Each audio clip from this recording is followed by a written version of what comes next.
Another solution to the moral hazard problem is to give people a stake in the outcome. Remember, we're trying to make sure that people don't change their behaviour too much when they're not being monitored, or engage in more risky behaviour because we're not able to track what it is that they're going to do.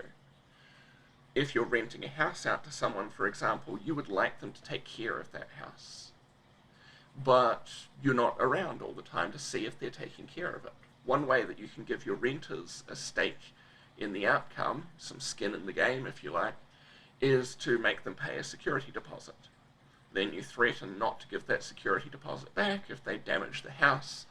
That gives them a stake in the outcome and makes them more likely to engage in safe and careful behaviour with that house.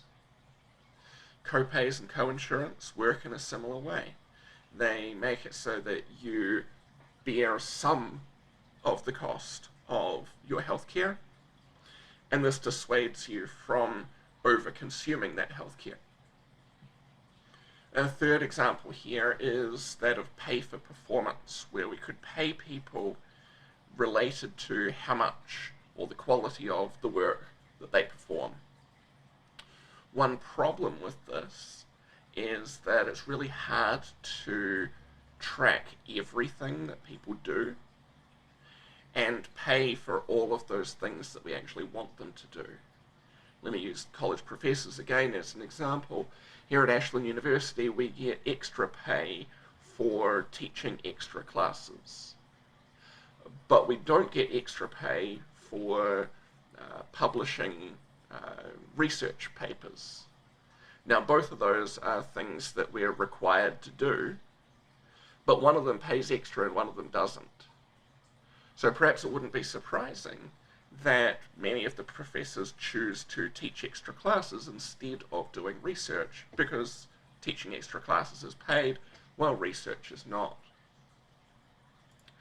There's an example here of giving your workers a stake in the outcome, or skin in the game, with Safelite Autoglass. So the story here goes that Safelite had a problem in the 1990s that its installers were behaving too carelessly, not taking enough care in installing these windshields, and working too slowly.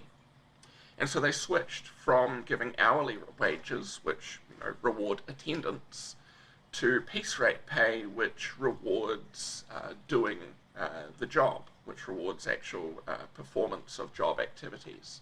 So when you install one of these windshields, you get paid some fraction of what the customer pays as your reward for doing your job. And those workers also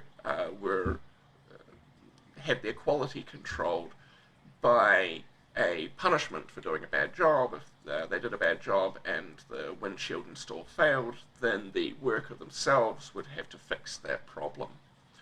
The result of switching from a hourly wage to this piece rate pay, where the workers had more of a stake in the outcome, was that workers did more. They did almost 50% more work. And not only that, customers were happier because fewer mistakes were being made, the job was being done faster, and everybody ended up winning.